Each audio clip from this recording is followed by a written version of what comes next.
should I take it away or? Is Fion here? I'm not sure. I see his name. I'm here. Do you want to introduce her? What? Right. I think we can get started now. Okay, yeah, Dr. Song will. Dr. Xu, how about you take a couple Dr. of minutes? Xu, you wanna just introduce your center, ChemStar Center? Yeah, sure. Yeah. Right. So good afternoon. Thank you for joining us, and thank you our guest speaker today. I know the focus today is to having you have a discussion and explore opportunities to collaborate. So I will not take too long. Just a couple minutes. I just want to quickly share the center we have here. So we have a NASA Mural sponsored center here at UDC. We are historical Black college and universities. So we're fortunate to receive this grant since 2019 to establish a center for advanced manufacturing. In particular, we work on additive manufacturing, you call it 3D printing, and also nano manufacturing. So those are two areas we have been working on, and we're fortunate to be able to collaborate with Dr. Song and faculty members from chemistry, biology department. So last year summer we had organized some we call it technical exchange event, similar to today's setting, that we have some researchers from NASA Johnson Space Center. We had a virtual discussion, explore opportunity to collaborate. So I think it was, the event was well received, and also bring us to this stage that we want to continue the dialogue and to see, our faculty here can have opportunities to work and collaborate, and also eventually, if we can receive funding from NASA or other funding agencies to work on their research projects. So yeah, so that's the reason we're very happy to have you here. I was told you have also worked with NASA closely for many years. Again, chemistry is not my it's not my expertise, but that's definitely an area that is of high interest in NASA and also many other places. Without spending too much time talking about our center here, I just want to thank everybody and also our guest speaker again for spending time today with us, and I will give it to Dr. Song to introduce our speaker.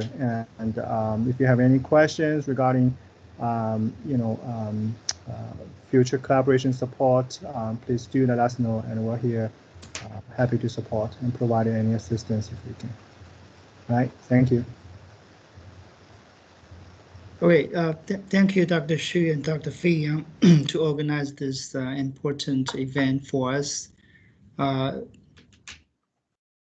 know Dr. Xu has a great center over there, but we are chemistry. We want to do the same thing, right? So that's the reason I connected Dr. Xu to see if it's possible we can invite someone have a lot of experience with collaborating experience with NASA, which in the field of chemistry. So that's why Dr. Andreas Biesdorf is here today. I'm happy to introduce him as the speaker for today. My name is Xueqing Song, Associate Professor of Chemistry and Chair of Division of Sciences and Mathematics. So in our division, we have biology and chemistry. Also, we have mathematics. And in chemistry and biology or biochemistry, in that area, in chemistry, we have 5 faculty. Biology, we have 7 faculty. Maybe it's not a good time. We have some faculty I won't be able to show up today. but we're still very happy to have Dr. Andreas Beiersdorf over here.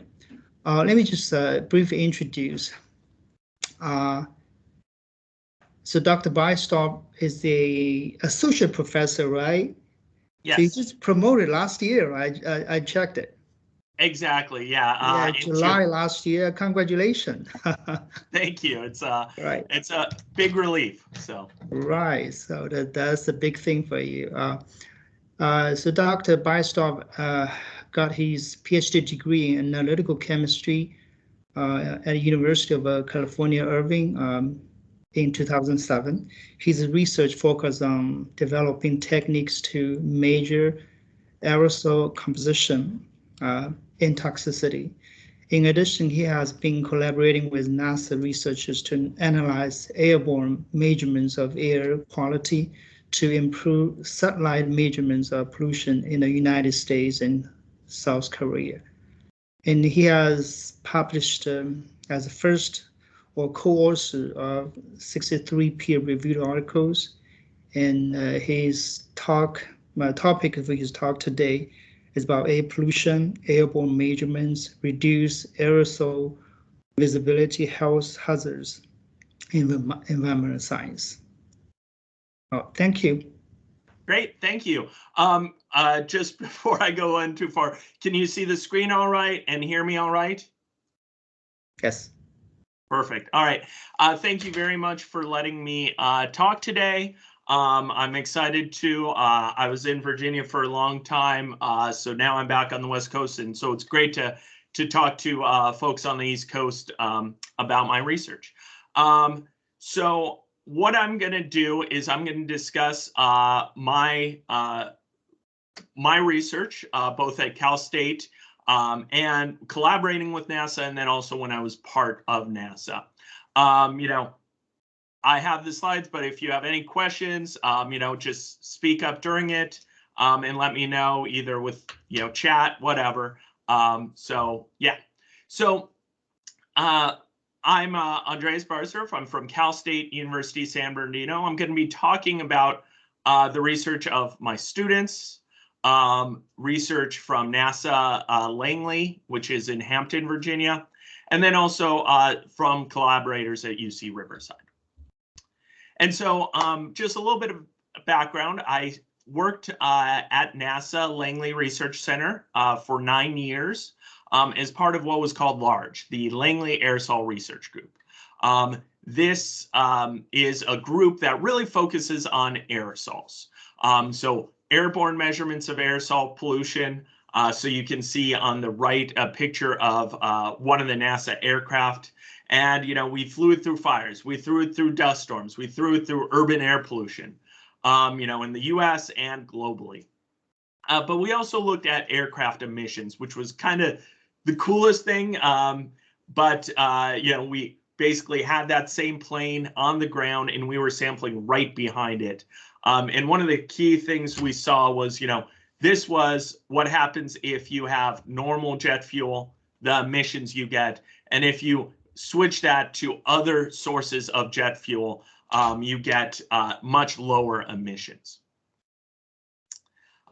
In 2016, I moved back to California to Cal State San Bernardino. Cal State San Bernardino, San Bernardino is kind of, I think of on the edge of the urban sprawl, right? You have downtown LA and then just suburbs, you know, edge cities, all those things. And so, you know, we're kind of to the east of there. So we have, you know, our own pollution problems, but we also get pollution transported from LA. And that's actually going to be something I'm going to be talking about later, international pollution transport. And since I've been there, I've been doing ground-based measurements. You know, it kind of stinks to be in a place that has bad air quality, but it kind of helps because you can just sample right outside the window. But we also do airborne measurements. So these are in collaboration with NASA, you know, continuing on some of those projects. And so before I want to go too far, I just want to talk about what it is I do, right? I measure aerosols.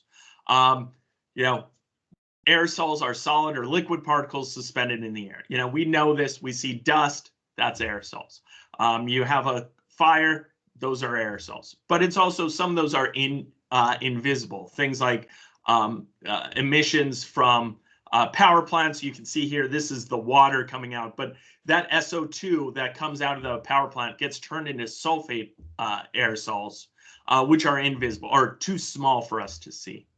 And so these aerosols come from a whole bunch of sources, both natural and anthropogenic. Some are emitted as is, and some are formed over time. And, you know, because they have so many different sources, they have so many different properties, you know, composition, color, size, all these things, you know, and this is just a figure showing, you know, the change in size. You have things like soot, which are smaller than 100 nanometers. And then you have things like dust, which are larger than a micron, you know, larger than tens of micron. And in fact, if we had dust in our hand, we could actually see it, right? So that's what we're talking about with aerosols. And so this is just a model image from NASA showing, you know, worldwide aerosols. And so what you can see is that, you know, this brown, this is dust, right? And, you know, where does dust come from? It comes from the deserts, right? We also have green, which is organics, and black carbon. These come primarily from fires.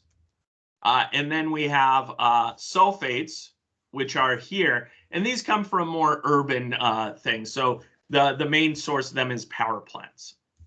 And the key thing with sulfates are they uptake water.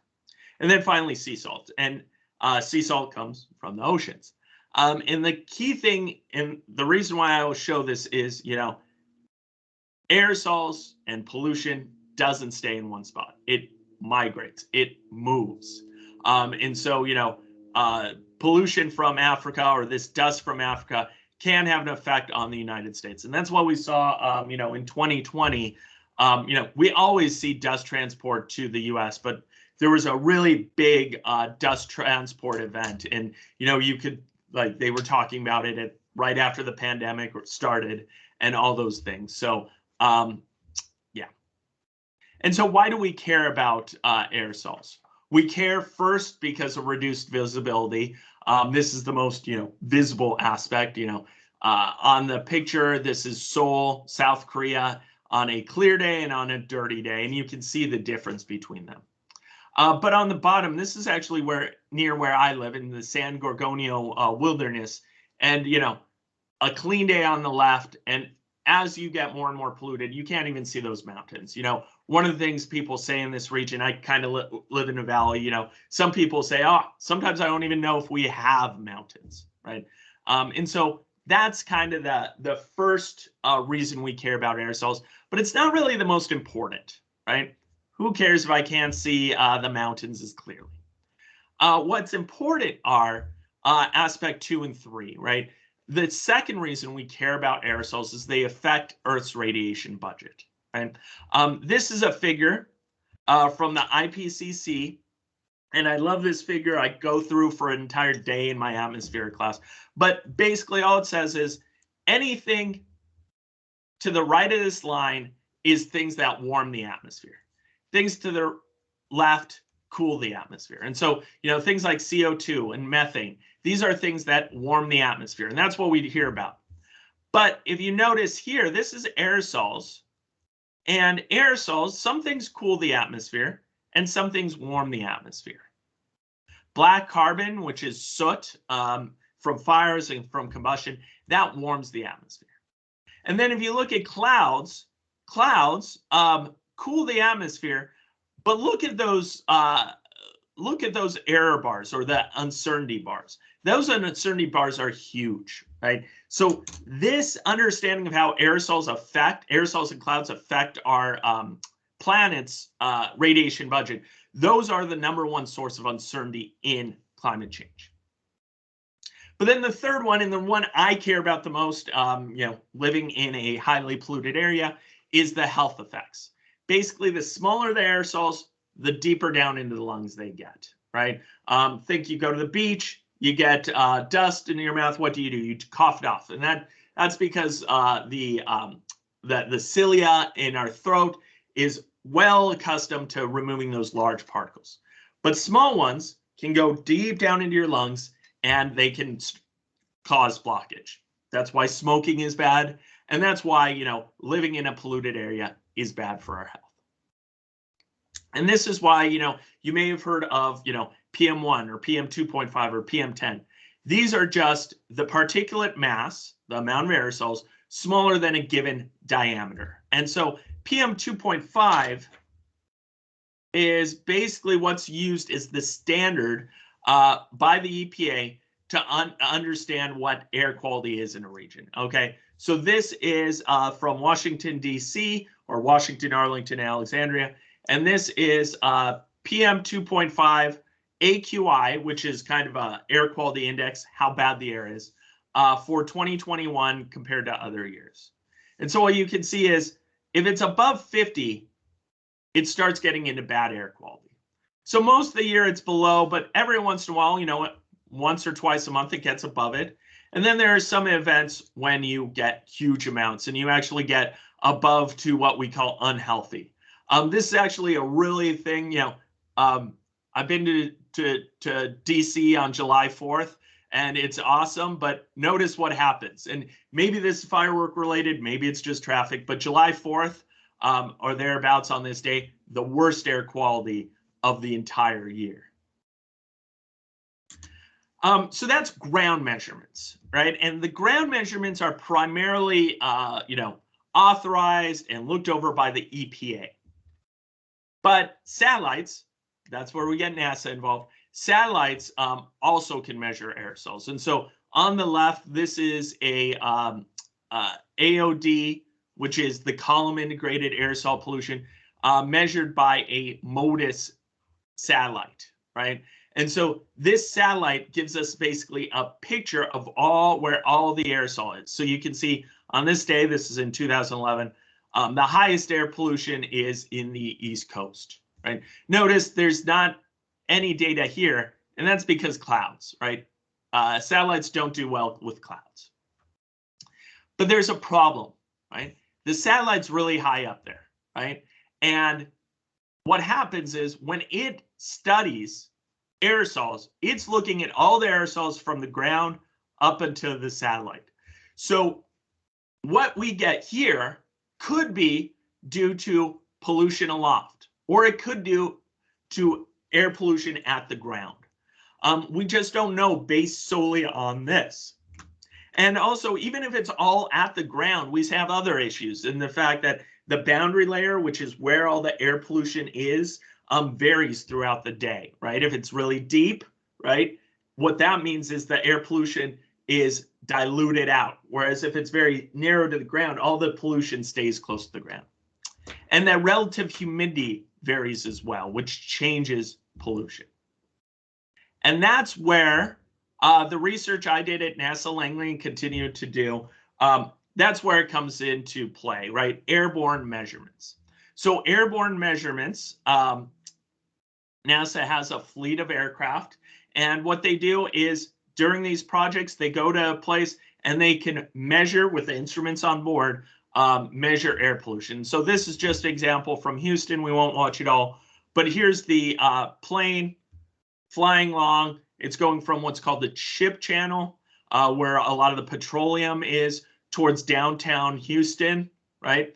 And you can see here on the left, here are things like ozone, which is a primary air pollutant. Aerosol scattering, which is tells us how much aerosol there is. And then NO2, which comes from cars and forms ozone. All of these are varying. Now, what happens is the plane starts to increase, right, in altitude, so it's going up. And you can see that some of them decrease, right? The NO2 almost goes to zero, whereas the scattering and the ozone aren't. And so what we can do is we can understand, hey, what's happening to this pollution as it goes vertically, right? And so, right, we can get a vertical distribution of that pollution, right? Notice, you know, ozone and scattering, you see it up to like 2 kilometers, whereas the NO2 is really in that lower thing. And that's because, you know, chemistry term, NO2 has a very short lifetime in the atmosphere, right? So it decays away very quick. And so on these airborne campaigns, We have NASA, who a lot of times runs it, with other government agencies such as NSF or NCAR or local air quality things, but also a lot of universities, right? I did my grad school at UC Irvine, and UC Irvine, we would fly on the DC-8 once or twice a year. Now I collaborate with them along with folks from UC Riverside. But a key thing in a lot of these airborne campaigns is local researchers, right? And specialists in specific measurements. And so because if you have a campaign looking at a specific thing, right? Looking at clouds, let's say, you want to get any scientists who are really adept at looking at cloud data. Whereas if you're looking at fires, those cloud folks may not be involved. And so that's what's unique. Each one of these airborne missions, different people come in to help with them. And so these are just some of the aircraft. We have the DC-8, which is a pretty big plane, you know, similar to a plane, you know, if putting it in commercial aircraft, you know, a 3 on one side and 3 on the other side, right? So a pretty big plane. It's removed all the seats and instruments are put on. It can have about 20 plus research groups.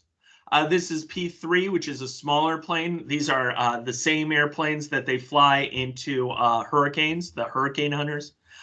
These have about 10 research groups. And then you have really tiny things like King Airs, which really only house 1 to 3 research groups. And each one of those research groups is looking at different things with different instruments. And so what these instruments are vary with the campaign. And some of them are store-bought, some are lab-made. But the key thing is these, you know, it's nothing plug and play, right? Everything has to be adapted to run at very low pressure. You know, if you're going up to 30,000 feet, your pressure is about a third, or actually at 10,000, at 30,000 is about a third of what it is at the ground. So your instruments have to be able to operate. And so you have on these aircraft missions a bunch of different groups looking at meteorology or gas phase measurements or even aerosols, right? So for gas phase, looking at what comes from combustion, in what forms ozone and ozone itself.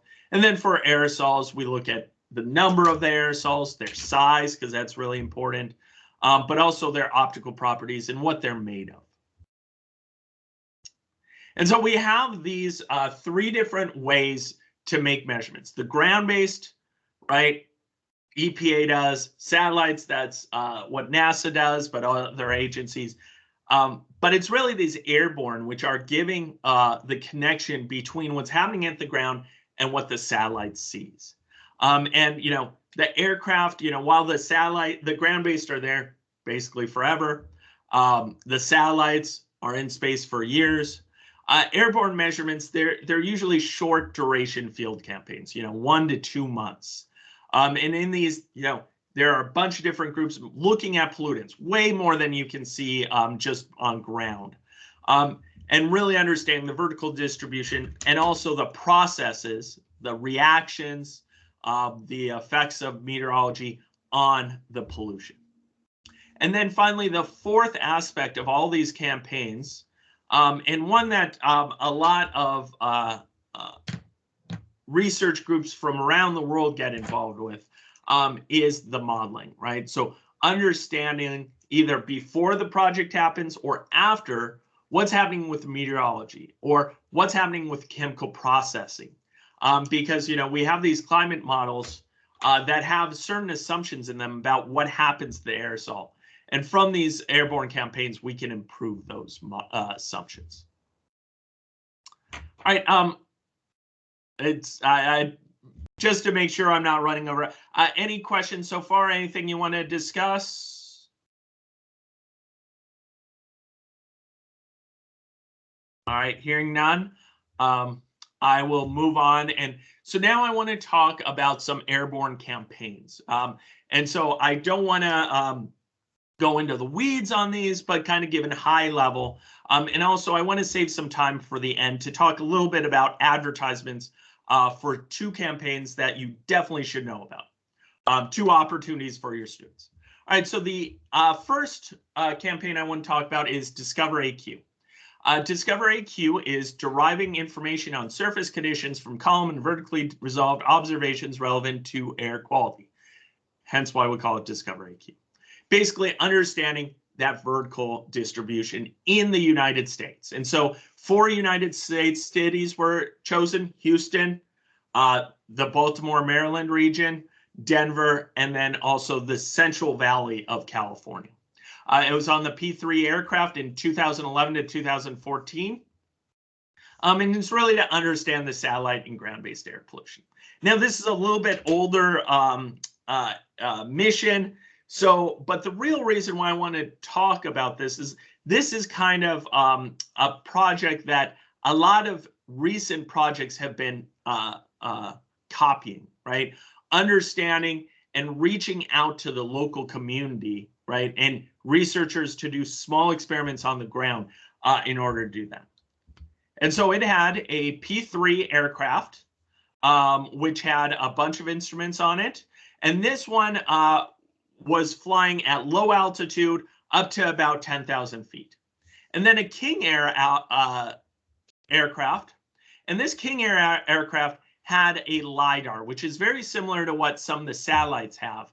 And it actually is able to fly at high altitude and get a map of where the pollution is. So this is actually in Maryland. You can see the Chesapeake Bay here. Here's Norfolk. DC's somewhere up here. And so what you can see is that it's showing at what altitude that air pollution is. At the bottom is how these 2 planes and the ground sites came together. This is actually from Houston. They didn't make it for Washington, D.C., which I was hoping they would for the audience, but we'll see. All right, so what happened was you had 2 aircraft. The one in red was the P-3, and that was flying basically between 1,000 feet to 10,000 feet, right? And there was measurements at the ground, right? So you're getting information at the ground in the thing. And then that blue aircraft, which is the King Air, that was flying at high altitude. So you would have something that approximates the satellites. You have that lower level, and then you have those sites. And this was done at numerous sites throughout the region, right? And it's so in order to understand, because like I said, air doesn't stay in one spot, right? So you can't just say, I only care about Houston, nowhere else. You have to care about what's upwind and downwind of that. All right, so these are the 4 locations. And the one thing I want to talk about, this is the plane flying over Baltimore, Maryland, DC area. This looks like the Eastern Shore or something. This is in July 2011. And the key thing was the use of local collaborators from University of Maryland and Howard University. And these were at the ground, doing things like balloon tests or just sampling at the ground. And this was key to understanding, right, what's happening in that lowest region. Then the San Joaquin Valley of California. Now, if you've never been to California, you think of LA, you think of San Francisco, you may not think about a lot of else. But the San Joaquin Valley is basically that region between them, inland, and it's a valley. It has mountains on either side. And this is where Bakersfield and Fresno are. And this region is really important because this is where a lot of agriculture is, right? And because it's in a valley, what happens is the pollution kind of stays near the ground. And so for this project, there were a lot of collaborators. So here's LA, here's the Central Valley, trying to understand what's happening with the pollution. And so you can see there were people from Colorado, California Air Resources Board, but also UCs. And here you can see Miller's University, which is all the way from Pennsylvania. Then there was Houston, Texas. Houston, high pollution, a lot of oil and gas. And so this was really trying to understand, what's happening in what's called the Ship Channel versus what's in downtown Houston. And then finally, Denver, Colorado. And this is to the east of the Rocky Mountains and understanding how this unique geography affects pollution in the region. And for this one, not only ones from Colorado Department of Health, but also NSF and NOAA were involved in it. And so here's an example of some results. This is from the Maryland campaign near you guys. At one point, it was being called the DC, but then we looked at it and we're like, we're not really getting close to DC. We're closer to Baltimore region, right? So that's what we ended up calling it more than, DC proper, because I don't know. They didn't like us flying at 1,000 feet over DC. I don't know why. So anyway, these are some results. We flew 14 flights there. And in black here, this is the AOD we measured from the plane. This is the column measurements. And then in blue, this is what would be measured at the ground. This is the aerosol mass. We didn't get that for the first few flights. But what you notice is that they kind of go up in tandem, right? One increases and then decrease and then the other, right?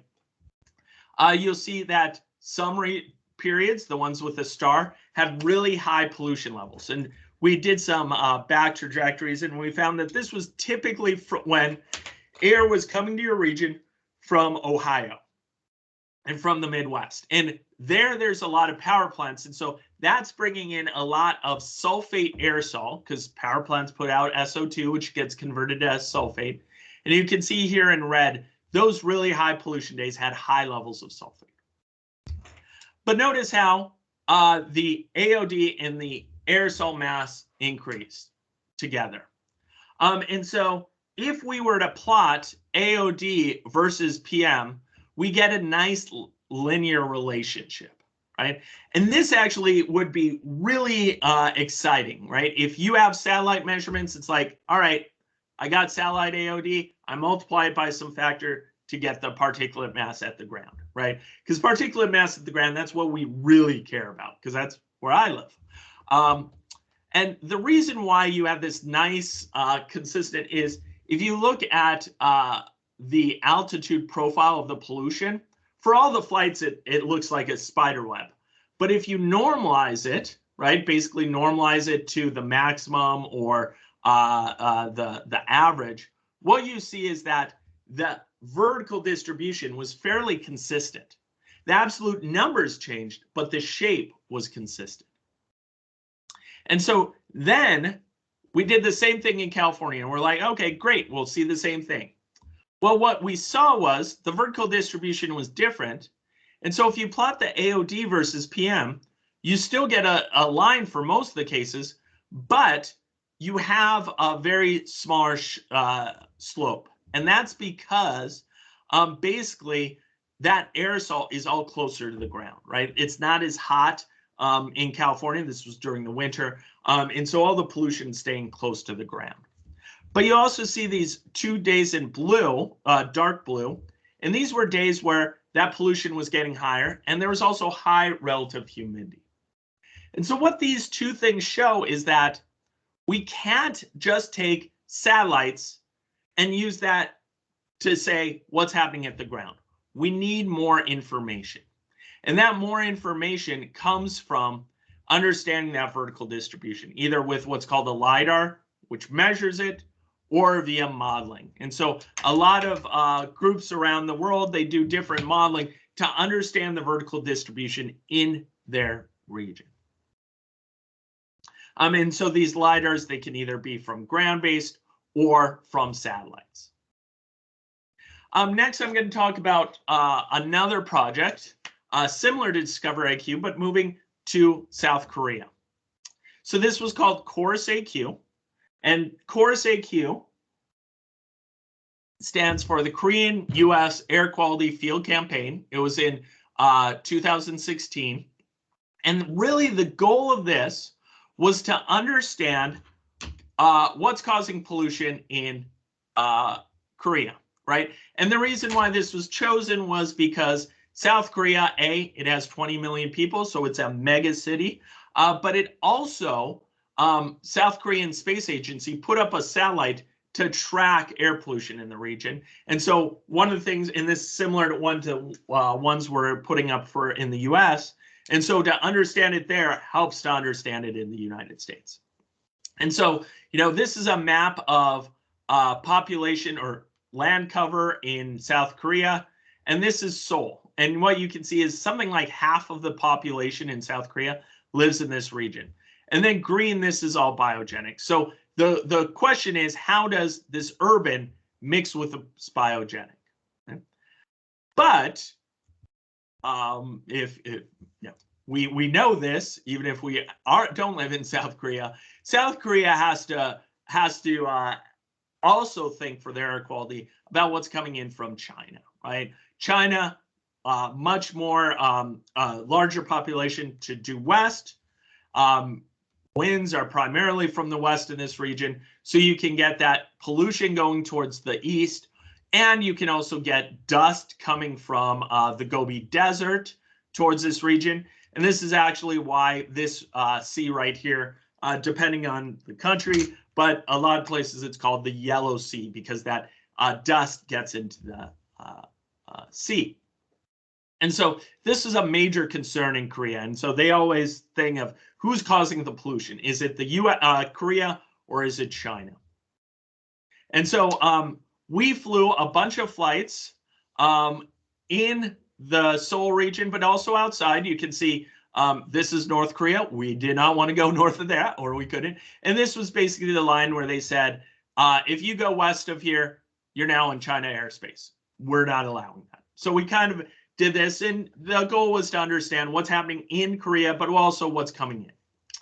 But one of the key things, one of the cool things we did was in each flight, we flew over Seoul. And so we flew, and 20 million people, so it is cramped airspace, but we were allowed to descend over Seoul, do what's called the missed approach at the airport, where we it's not a missed approach in the fact that you try to land, but you just kind of go low and then you go back up, and then did a spiral up over here. And so we could look at what's causing that vertical distribution. And so this is what we get in that vertical distribution. And this is the AOD we get from that. AOD being that integration of all the aerosol. And so what you can see is that for the first part of the campaign, it was fairly low. There were a few cases of high, but the AOD was fairly low, 0.2. AOD in the United States is typically, 0.1 to 0.2. So this is already kind of on the high side. But what you can see is that on this region right here, the AOD went way high, 1.6. AOD of 1.6, that's a case where you look outside and you just see haze everywhere. And this period, this period in yellow was found to be a period of stagnant meteorology. So you had clear conditions, dry conditions, and low pollution. Whereas the green portion was when you had transported air coming in from China, right? And it came in with high relative humidity. And so what we can do is we can look and we can say, what's causing this AOD? And for the stagnant portion, the majority of the aerosol is organics. And that's because, it's local, what are called VOCs, or organic compounds in the gas phase, that are converted into aerosols. Whereas during this transport phase, the organics decreased, but the amount of sulfate increased. So sulfate coming from power plants, etc. And notice this blue portion, this light blue portion, that's water. This is water uptake onto the aerosol. And that's just because of the really high humidity. And so that's important because, the water on there isn't necessarily a health hazard, but satellites will measure that and they'll say, ooh, you have really high aerosol, but half that aerosol, half the aerosol, this is still a very high level, but half your aerosol is just water uptake onto the aerosols. And in fact, what we saw was that this water actually acts as a feedback loop, a positive feedback loop. You have the water on there, This allows more heterogeneous chemistry to produce inorganic compounds like sulfate and nitrate. Ammonium sulfate and nitrate, these are hygroscopic. That means they like water. And so more water goes on there. And so that causes more inorganic production, and which causes more water. So you get this feedback loop. And so this is really interesting because, it's not just the pollution coming over, but it's this high level of water that can cause issues. All right. Hello. And so what we were also able to do was use ground-based measurements. And the ground-based measurements, these are from a bunch of different places. And what you can see in the light blue, this is Seoul. What we saw was Seoul had pollution levels way higher or higher than the other locations throughout in the region. And so what this shows is that even though, yes, during this portion, you can say a lot of the pollution is coming from China, it's not all coming from China. Seoul and Korea is having its own effect. And so this is a big deal when you talk about, who's in charge of the pollution. All right, so I want to talk about one more campaign very briefly, but I think I'll skip over it to get to that advertisement at the end because I know classes and all that. But it was just a campaign in the Philippines. And I'm not going to go into the details, but this is actually interesting because this happened after I started at Cal State. And so I was able to, I did not fly on the flights, but I was able to work with the team to do the data analysis. And so they collected it. We did the data analysis to understand what's causing the pollution in the Philippines and how this interacts with clouds. And so I had two research students, Cole Ebel and Kyle Ryan. They were undergrads. And this was actually really awesome because it was, we didn't start this research until 2020. And they were both doing stuff in the lab. And I was able to say, okay, we're going virtual. And they were able to get good results, get good stuff, that has led them on to other things. All right, we'll skip over this. And so the airborne campaigns just show, the importance of these airborne campaigns to bridge the gap between the satellites and the ground quality. And so in Discover AQ, that vertical distribution, but also in South Korea, it allowed for understanding that pollution transport from China. But they also show the importance of collaborators. And so NASA has what they call ROSES, which is the Research Opportunities in Space and Earth Science. It's released on February 14th, Valentine's Day every year. I don't know if they called it ROSES because of Valentine's Day or they did it on Valentine's Day because of the roses, but every year on February 14th.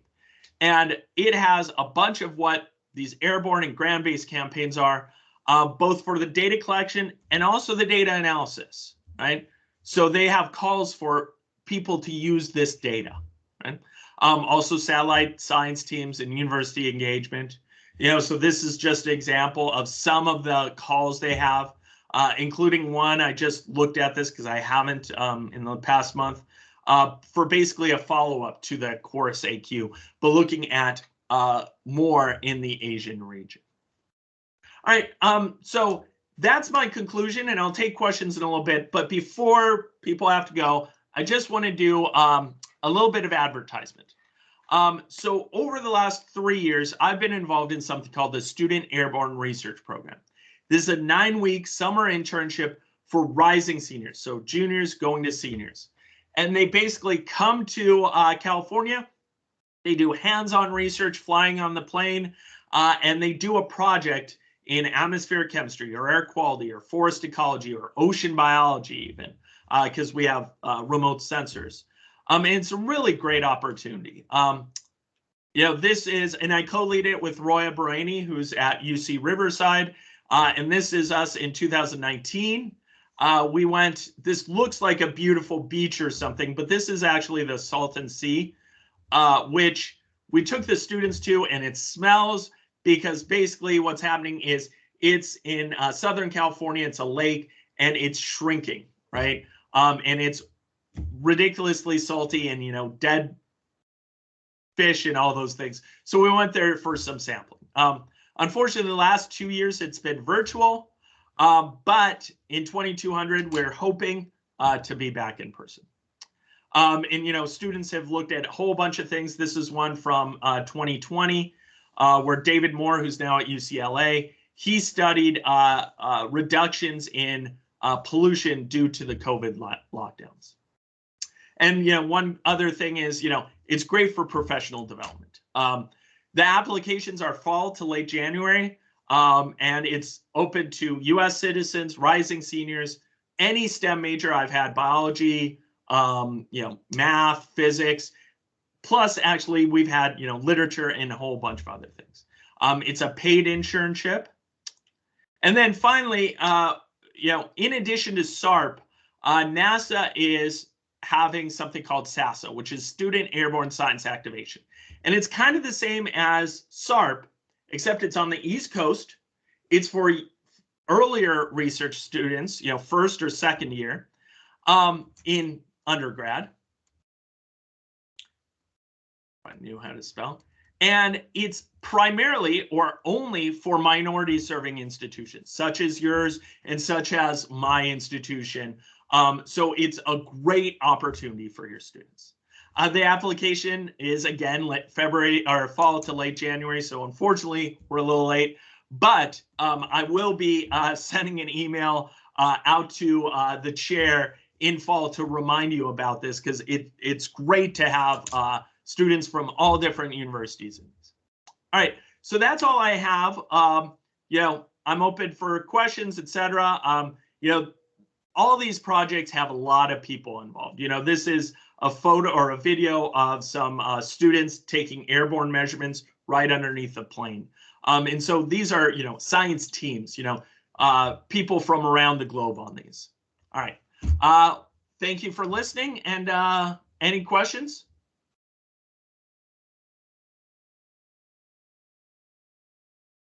I have a question. Yes. Okay, you one slide you show you have organic and ammonia sulfate and ammonia nitrate. First question is, did you isolate those organic mixture? Very good question. So, and it's this one I think you're talking about. So these were measured with what's called an aerosol mass spec. So what an aerosol mass spec does is it takes the aerosol in and it volatilizes it. And then it takes that volatilized, the gas, and it goes through a mass spec. And so what you get is, and it does this at 1 hertz, 1 second, it takes this measurement. And so basically what you get is a spectra, right, of all the different organics. And there are ways to basically tease out, based on the different mass to charge ratios, what type of organics it is. So they say, hey, some are types like biomass burning organics, or some are hydrocarbon-like organics. But, the unfortunate thing is, seeing that it's at 1 hertz, you basically have the sample at 1 second resolution, and you need that for these airborne campaigns. You can't do what we usually do with it, which is GCMS, right? Where you take it and you separate it, and you can say, this specifically is, toluene, right? No, you have this whole mass of spectra. And so there's a lot of, factorization to understand what type of organics it is. Okay, thank you. So you can cool it down, put in a trap, and bring back to your somewhere in the lab. You maybe can do GC mass, right? Yeah, and so we do that. What we often do is, a lot of times we actually collect them on filters, right? So you take the aerosol, you collect it on a filter, and you take that back, and then you extract it and you do it. But it's just not the same. It's better when you can get that 1 second resolution. And the real reason why they go for these, 1 second resolution is because, the plane travels a long ways in 1 second. So you're trying to get as much information as possible. Oh, okay. Yeah, thank you. No problem. Yeah, second question about your ammonia nitrate and ammonia sulfate. So you don't find anything like ammonia nitrite, like NO2. So Okay.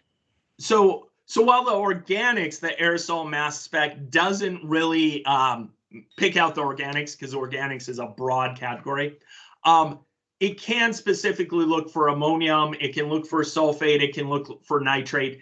It also looks for nitrite. But nitrite's always a very small component, right? Ammonium nitrate is always a much bigger component than nitrite. I see. Okay, thank you very much. No problem.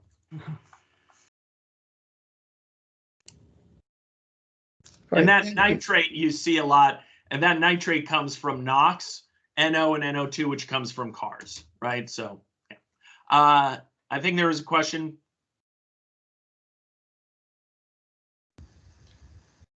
Hello, I just joined the call. So I was in a class. My name is Hussain Azum. I'm a environmental engineering professor at UDC. So I missed your talk. It sounds very interesting.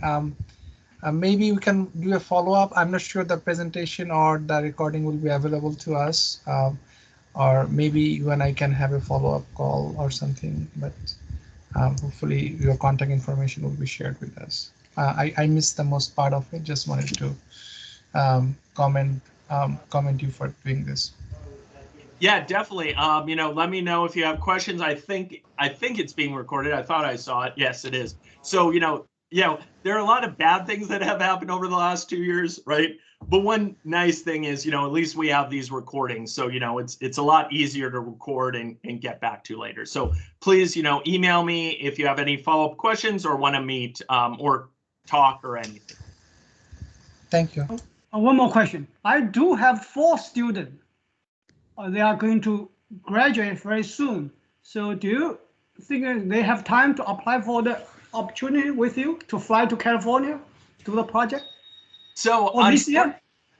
Unfortunately, no, because that SARP, and that's the only one I have this year. The applications are due in February, right? There is an opportunity, and I don't know it as much, but NASA has what's called DEVELOP, DEVELOP. And DEVELOP is opportunities for recently graduating seniors, right? So that sounds like yours. So it's, I don't know, sophomores through recent graduates. And DEVELOP is awesome because they have these internships where you go there for, you go to a NASA base for, 8 weeks. You learn all this research. You get to play around with all the data. And they do, the promotional development or professional development and all that. We could always tell develop students because, a couple days a week they would actually be wearing suits while we're wearing, shorts on base. So, it's really good for students who are just graduating. And I see that it was put in the chat link, so thank you. Well, thank you very much, Dr. Weisdorf. Very interesting research results. Also, thank you for sharing, it's great internship opportunity for our students later, maybe, right? But I do want to, maybe if you don't have time, maybe later on, our faculty can connect directly to you, share like your experience. How do you really start, the NASA project here, and how do you find the collaborator in NASA? So this is actually what I'm really interested in. So yeah, you can just say some words on that. Yeah, definitely. It's kind of tough because, how did I get my collaboration? I work there, and then you just kind of think. But, we definitely have a collaboration. And the number one thing is to understand what's happening at those research centers, right? So if you, DC, you're close to Goddard, and you're pretty close to Langley as well, reaching out and seeing what kind of research they do and say, because they're really ridiculously broad, even on the base when I was working there, you had no idea someone would be working on something to, land on Mars, right? And we were just flying on Earth. It seemed boring, right? But, seeing it, and, there are a lot of materials groups there. And, what I may do is, I didn't bring this up, I meant to, is at our university, we also have some faculty in the physics department who are in collaboration with folks from JPL out in California. And I can reach out to them and see, how they made that first, connection, right? But really, it's understanding what's happening at these places, and, like you did with me, but, with them, say, hey, you know what? I know you do material sciences there, is there anyone who would be willing to talk to us? Thank you. So I know Dr. Beistorff, you have a class after this, right? And because of limited time, I will stop today. So if you do have more questions, you can just connect it to Dr. Beistorff directly, ask him more questions. But I do want to thank Fei Yang and also Dr. Xu actually organized this great opportunity for us. All right, thank you all. Okay. Thank you. It was great talking to you. And yes, please contact me. So bye-bye. Bye. Thank you.